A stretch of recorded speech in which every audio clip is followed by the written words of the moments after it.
So I'm going to go through the good and the bad days living with lupus. And I don't live with lupus, so you are, as mentioned earlier, you're the ones that have the knowledge, but some of the things that we as nurses can do and healthcare professionals guide you around how to perhaps make those days better if you're having a bad day, and to utilise your good days more effectively.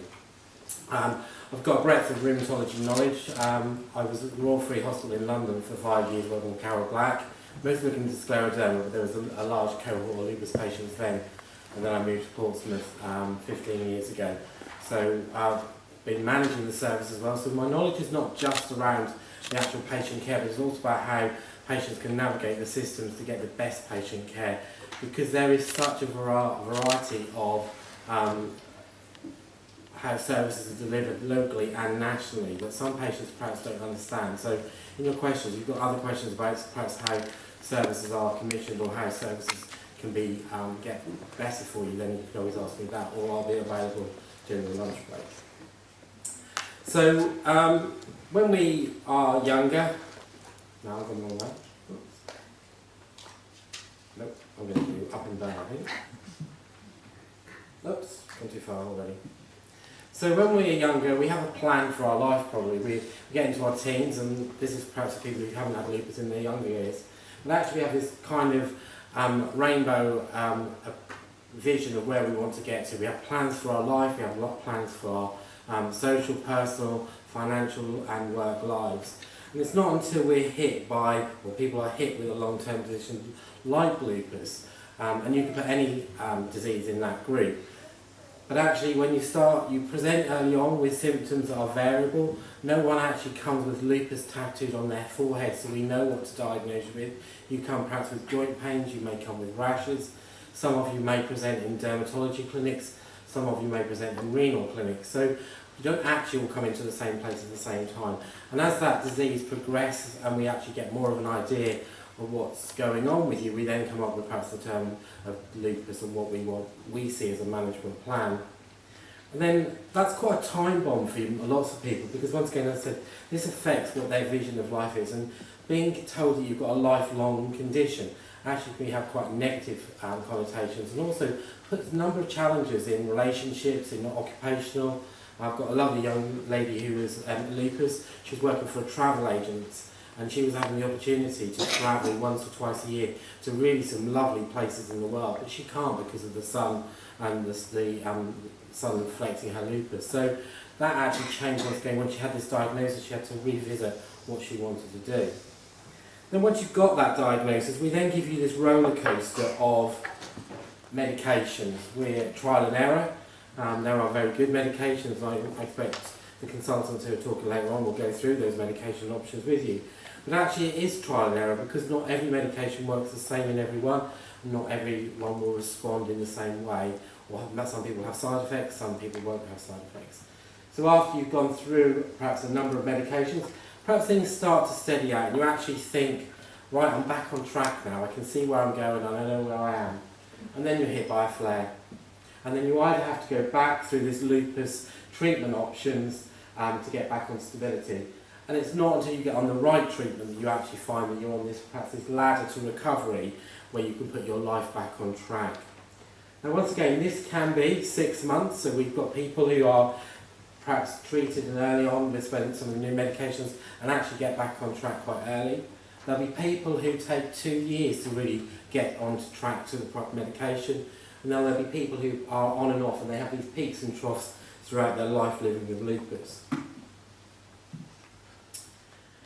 And I very much talking to patients in my role as a matron really, and what they describe when you have such things as lupus and other long-term conditions actually is that the lupus is the driver.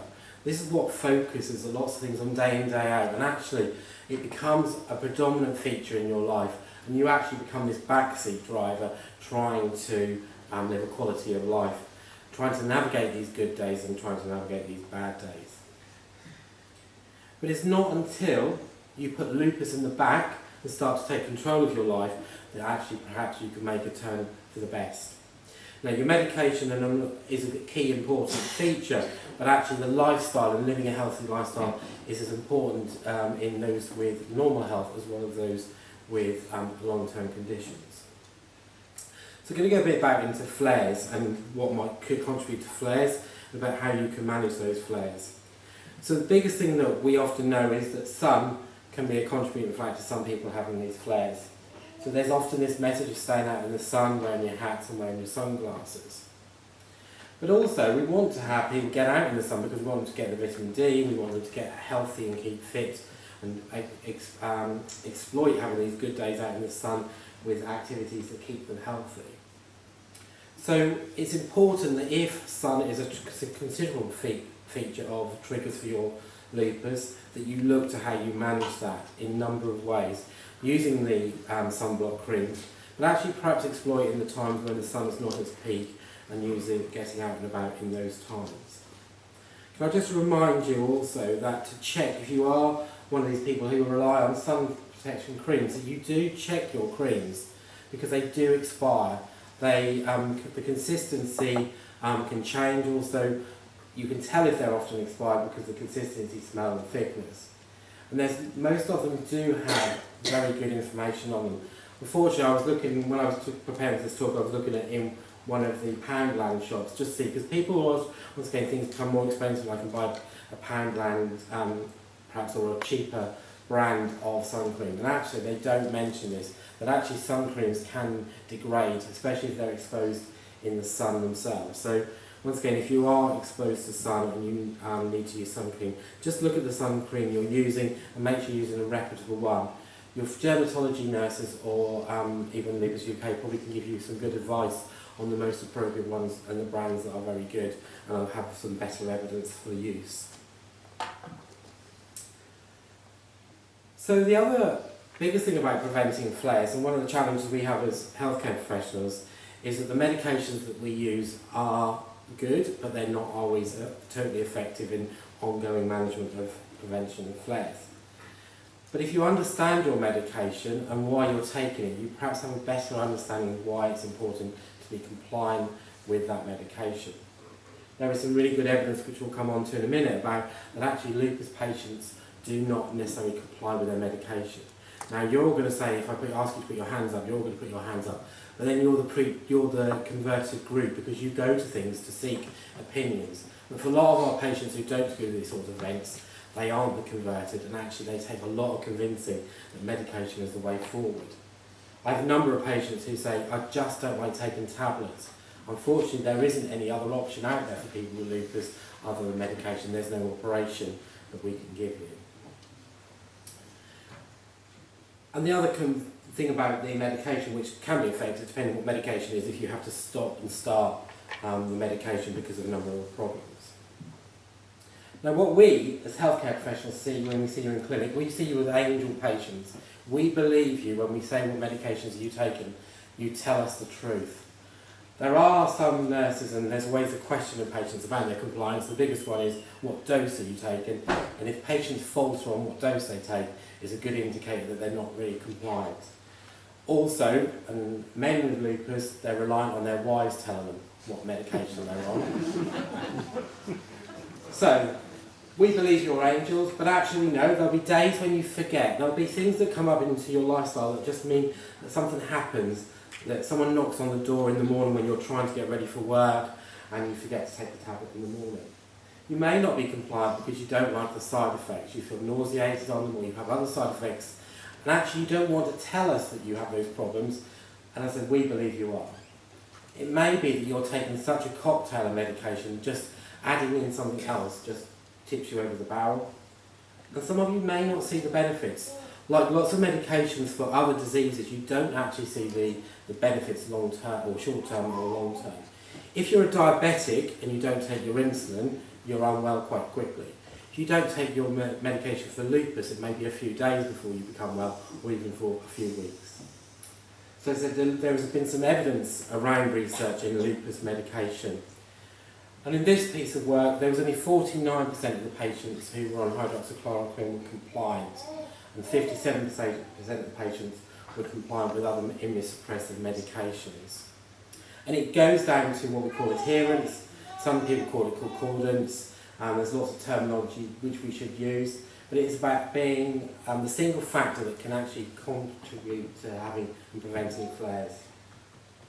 We have to be aware that if you've got other comorbidities and you've got caution about the medication's interaction, that we've given you that information to actually make you have that informed choice. Physicians, we also automatically believe that when we give you a leaflet on a medication, that you go away and read it. Now, if anyone's like me, I read the front introduction and I read the conclusion. I might read a bit about what the side effects, but I don't read the leaflet from front to back. And that's one of the things, if you don't, as I said, if you don't understand the medication and don't understand its purpose, then you may not be fully compliant. Having to take a medication on a daily basis, for some is better than taking it on a weekly basis, and even with some of the other medications which we're seeing coming through for other diseases on a monthly or 3-monthly basis. So the compliance can be affected by how often and the frequency of other medications you have to do.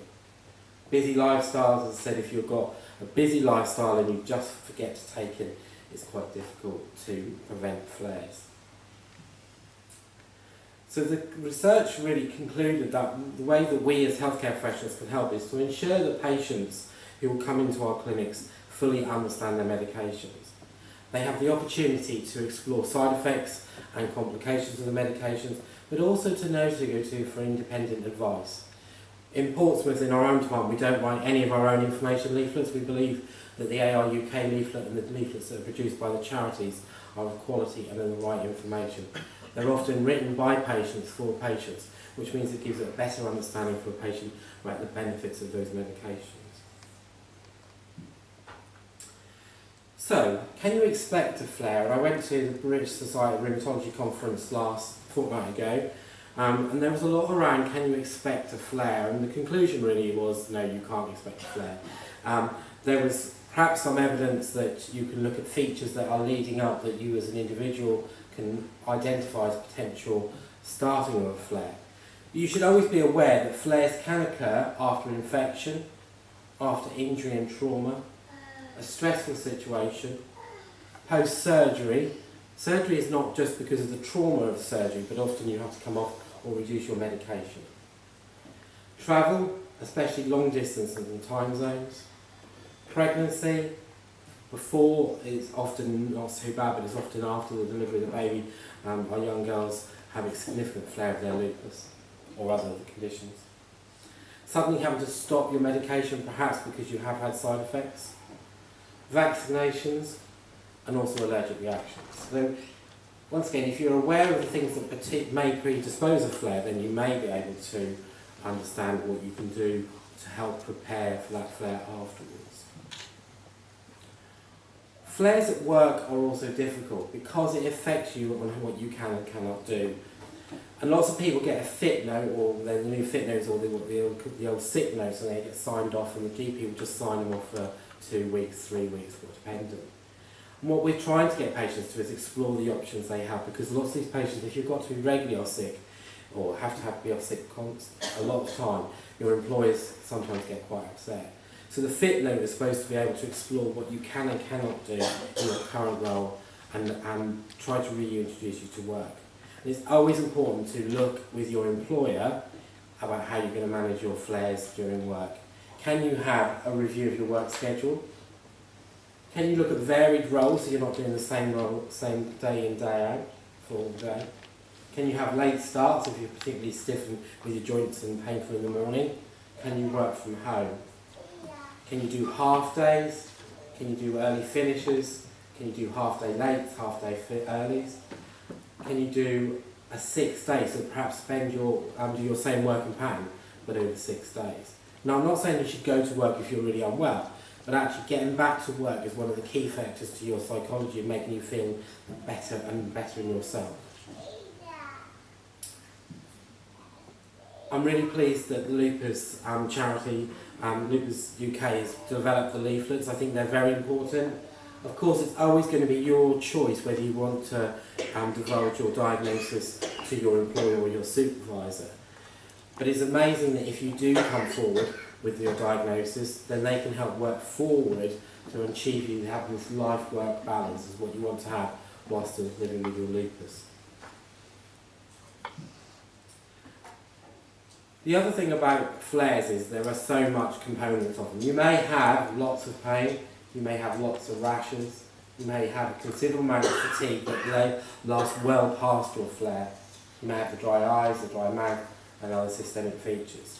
And these boxes, or these diseases, come and go, vary depending on each individual, maybe the cause of the flare, and also what medications you're currently taking. But if you break them down and look at what we're working on things called toolkits in Portsmouth, about how we can work with patients to understand how they have a toolkit at home should they have an event of one of these flares, to actually minimise the effect of the flare and to be able to live a quality life. So if we look at pain, we encourage everyone to have their medication. This is both their immunosuppressants, but also painkillers and, if appropriate, anti-inflammatories. It's amazing how many people, when they come in with a flare and you say to them, okay, we'll do this for you, they always ask for a repeat prescription because they've run out of often their painkillers, if they're on anti-inflammatories, they're anti-inflammatories. So it's always make sure that you have a topped up available medication. If you have particular joints that are causing you a problem, if you've never tried a tennis machine, it's worthwhile considering. Has anyone tried a tennis machine? Yeah, do you find them useful? Some people they do, some people don't. I had a bad back and I tried one and I gave up after a day. And then my bad back was so bad the next day I tried it again, and one of the girls who was a physiotherapist said, look, you're using it totally wrong. Do it this way, and it worked, and I really benefit from them now. If you do go down the tennis route, there are some companies out there that you can hire them, or you buy them on a trial basis. I must say some of those are complicated, they're not such a good, I don't find them so useful. But these ones, which you can often get from Tesco's, Asda and Lloyd's and those sorts of shops now, are quite reasonably priced. The most expensive component of them are the electric pads. And my advice to you is, if you do go down the tennis machine and you find them useful, buy these on eBay. You can buy these in Tesco's or Asda, I think, are £4 for four sets of these. On eBay I got 40 for £8. So you can also make them last longer. They're very sticky and very good when they're first used. Replace them back on the foil or in cling film when you take them off, they'll make them last longer. If you're not allergic to tape, you can also put tape over them to hold them in place. And also you can use a lubricant gel, like KY jelly, underneath the patch and with some tape. And that once again allows you to use them a bit longer. So the concept of them really are that these pads, they send an electrical nerve stimulation between each pad, and that nerve stimulation breaks down the pain gate, preventing the pain messages being used or sent. Hot and cold is really good. So once again, we don't really have hot water bottles these days in our homes, but having a hot water bottle is always good if you've got painful joints. But also, once again, now you can buy these little packs. You can either put them in your fridge or you can heat them up in boiling water or in a microwave. Topical anti-inflammatory creams also are often quite useful. When you look at the pain management of your medication, what we often see is patients clump their medications together. So everyone gets up and they believe when they say twice a day or 4 times a day you have to take it first thing in the morning. So they take everything first thing in the morning. Then they'll have another break at lunchtime, then some more in the evening again, and then some before they go to bed. But if you're looking at how you're going to manage your pain more effectively, an option may be to spread your anti-inflammatories, if you're allowed anti-inflammatories, away from your painkillers, to give them a bit of a gap. So maybe you take those at 8 o'clock, you take the next ones at 10 o'clock. Do your stretches in the morning. Compliance with exercise is as bad as compliance with medication, or probably worse than compliance with medication. Look at it between the times when you're perhaps taking your medication, using a TENS machine or a hot water bottle. Look at doing some form of exercise. Even if you're painful and your joints are painful, you shouldn't stop exercising. You should be doing some form of exercise, whether it's stretching or mild exercise, just to keep the joints supple. Look at throughout the day that once again you're getting some exercise. Don't just do one bit in the morning. Compliance with exercise, as I said, is very poor. We believe that we're very good at it, and if we ask patients do they exercise, they all tell us they exercise regularly because they walk. For people with arthritis and any other long-term condition, walking is good. We're not saying it isn't, but actually you need to do other forms of exercise because it will only do one element. So you need to do a bit of stretching, a bit of toning, a bit of cardiovascular, and build that into your day. Then later on in the day you might be able to take some more of your painkillers, then your anti-inflammatories again later on, and then once again spreading your anti-inflammatories and your painkillers. And what you'll find you won't get is this peaks and trough in pain management, and you'll suddenly see that you'll get a plateau of pain management better throughout the day. Towards the end of the day, perhaps using heat and cold, having a nice warm shower, and then taking your medication before you go to bed. So when you're in pain, stress levels go up as well. And it's really hard to do day-to-day activity if you're very stressed because of the pain and other things that are going on. So a good thing, and we've just done a program in Portsmouth called Tired of Being Tired, which is looking at the fatigue management, which incorporates patients learning Tai Chi, using laughter as a therapy, using relaxation music, guided visualization, which is looking at perhaps visualise yourself on a nice warm beach, deep breathing exercises and progressive muscle relaxing. Now if you're going to have a flare, it's no good you then thinking I'm going to try these now. You need to be practicing these, so should you have a flare, you've already got these in your armoury, in your toolkit to help. Progressive muscle relaxation takes some time. So what you actually do is you sit or lay and you actually tense and relax each of the joints from the feet up to the head, and that will help to de-stress and take the tension out of muscles. Deep breathing is also difficult to achieve. There's a good one, they talk about the square. So you imagine a square, and you imagine each square along the top is 4, down 4, along the bottom 4, and up 4. So you breathe out for 4, hold for 4, breathe in for 4, hold for 4. And you do that on a regular basis, and that helps to de-stress and helps to relax the body. But once again, it's not something that you can do easily without practicing.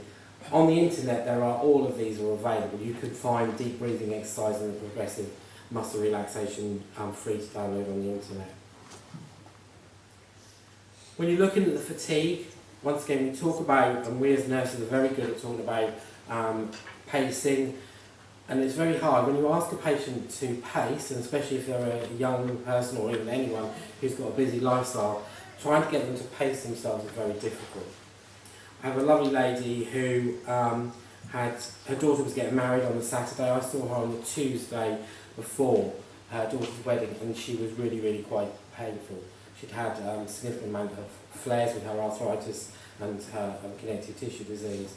When we looked at the week leading up to the day I'd seen her, she'd done so much. She'd been to the florist, she'd been to the venue, she'd been to the dressmakers, and she was visiting friends, she was getting the house ready. On the Saturday of her daughter's wedding, she only ever saw her daughter walk up the aisle. She never was able to go to the rest of the function. She was so poorly. So when we went talking to her later on, and she's got another daughter coming, getting married in a couple of years' time, who's planning her daughter's wedding, we were saying it's about investing what you want to do and what you need to do, rather than things that are wasting your energy. So perhaps do away with the housework, get someone else to come and do it, so you can be there for the things that you want to do. It's of course a balance of work, rest and play and everything else. So it's about trying to look at what your days are like and trying to work out what's a priority and what's not a priority. A good friend of mine who is a rheumatology nurse who also has rheumatoid arthritis herself, she has a traffic light on her fridge. One of the worst things that patients say is telling a relative or their loved one they're having a bad day. Because it's a bit like when you've got the cold or a flu. If someone keeps saying, how are you? It can get quite tiring. So she used this mug. She's got a son and a daughter. She has a traffic light on her fridge. If she feels that she's having a bad day, she ticks the red box. Her husband doesn't have to ask her what she's feeling like that day. Also, if she's ticked the red box, there'll be a plan of what they need to do. So at the time, she'd perhaps have a plan to pick her daughter up from school, take her daughter to school, pack lunches, and things like that. If it was a moderate day, it's perhaps things that they shared together, they both would do together. But a good day wasn't a day for doing things that they didn't do on a bad day or a moderate day. It was a family day. It was investing the time and energy in themselves rather than anything else. and getting pleasure from something they enjoy to do as a family, rather than perhaps investing it in gardening or housework. So don't look at the traffic light as a good day as when you do the things you haven't been able to do on the other days. Look at it as a day for you invest in yourself as a couple or as an individual, perhaps pamper yourself. Sleep can be also affected by pain, can also be affected by how you feel. There's lots of evidence to say that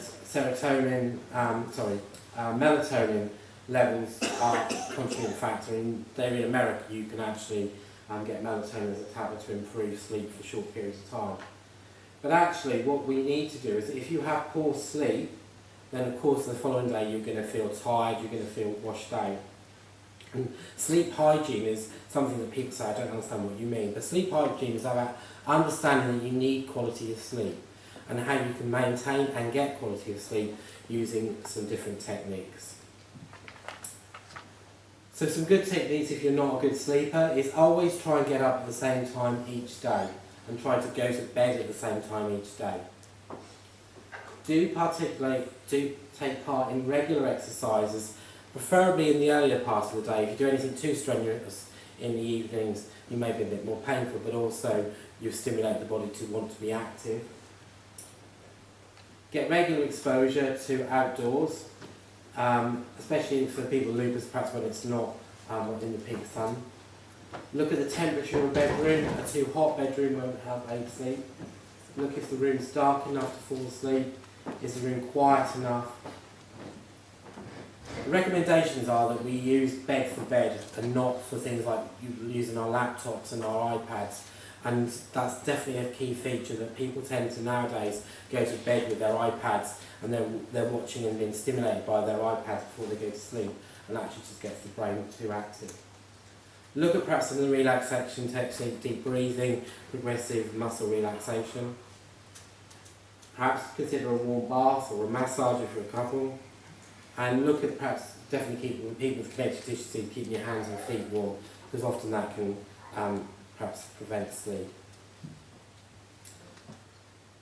So there, once again, caffeine can affect sleep. We're looking at how much caffeine you take in the day. Remember that caffeine is in lots of other things, not just tea and coffee, it's in chocolates, it's in drinks. Try not to use alcohol as an aid to sleep. Yes, it will perhaps cause drowsiness, but it doesn't maintain a quality sleep. Smoking is not good. We know that nicotine has a number of effects on the body, but also can be a stimulant. And as I said, not watching television before you go in bed, not being too hungry or too full. Number of patients who said, oh yeah, I've taken my sister's sleeping pills. It's not good for you trying someone else's sleeping pills because they've been given for a reason. We know everyone does it, but it's around, if you need sleeping pills, have that conversation with a medic so they can guide you. Another thing is, if you find that you can't sleep and you're there more than 20 minutes, is to get up and try and do something else. Perhaps go and sit in the lounge and do something different. What happens is, if you start there, laying there night after night, and you start to fret, your body starts to learn bed as bad, and you start to fret before you can go to sleep, which can affect your sleep. So the recommendations from the sleep counsellors, if you can't fall asleep after 20-30 minutes, is to get up, go to a different area, try different things. Try not to do things like reading television that over-stimulate the brain. But once again, try to do things that may put you back into sleep. And that may include the relaxation and deep breathing exercises. Exercise, the compliance to exercise is poor across lots of our patients with arthritis and connective tissue disease. There is good evidence, not only does it help with your disease, but it also helps other lifetime risk health events. So it can help reduce cardiovascular disease, which is important for those who lupus as well. It also has a number of other things that can help. We're not asking you to go and join the big expensive gyms. Just going to a local community centre is probably just as good for you. Also consider exercise as other forms. So it doesn't have to be exercise such as swimming, balance and things like that. It can include cycling, walking, tai chi, swimming, chair-based exercises. We did a program called 10 out of 10 where we as healthcare professionals also did some chair-based exercise. I was like, That's going to be the simplest exercise I can do. I'm going to sit in a chair and do these exercises. I can tell you the ladies do make you work out, only due to your ability, and gradually build your exercise tolerance up. Another thing we're trying in our area is a bit more going back to dancing. Dancing has a number of benefits. It has a number of the cardiovascular, weight-bearing exercise benefits, but also it's very sociable and can also lift mood. As I said, pencil exercise into your diary. It should be a prescription of what you want, what you feel you can do for yourself to improve the quality of your life. Try and reward yourself. Do it with a friend. Try to do it closer to home. The likelihood is if you've got to drive 30 minutes to get to the gym, find somewhere to park, you won't go. If it's around the corner in a community centre, you're more likely to be compliant and undertake. Start off on bite sizes and gradually work up. And actually start to look at some of these Fitbits and things like that now. They're becoming more, the Fitbit's more expensive, but there are some other versions on the market. And actually they're very good at encouraging you to exercise. I've got an iWatch that keeps telling me to stand or sit or relax, depending on the time of the day, and it's really good at reminding you to do something. So if I'm sitting in an office for too long, it'll tell me to get up and walk around. Dry eyes, dry mouth, once again could be a contributing factor. Hopefully you've had the information from the organisations about how to manage a dry mouth or dry eyes, but also how to manage the ulcers. So if you do have ulcers in your mouth, make sure that once again you've got the recommended treatments available, so should you have a flare, they're readily available, rather than having to wait to get a prescription. Because the more you have those mouth ulcers, the days just seem horribly. They affect how you can eat and drink and how you generally can feel. Smoking is bad. We know it's bad for all health really, but even lupus, there's some good research into what smoking can contribute and the side effects of smoking. So people who smoke are more likely to have skin infections. There's some evidence from some research that says it can affect skin and the hair. It can affect digestion. It can affect the can affect the liver, and your liver is important for breaking down medication, toxins and things like that. And it also can affect the kidneys, especially in people who've got existing kidney disease, as well with the blood flow and supply to the kidneys. So if you are a smoker, it's not good for general health, but also with people with lupus, it's not very good either. Also, we know smoking contributes to heart disease, especially the vascular component. So stopping smoking will help that, and if you can exercise, once again, you're going to help to improve the quality of your life and live longer. So hopefully from my talk, you're going to take control of your lupus rather than the lupus take control of you.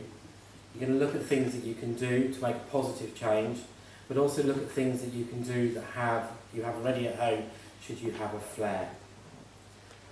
Your options from today, after hearing the information from myself and from the other speakers, could be one of two. Do something or do nothing.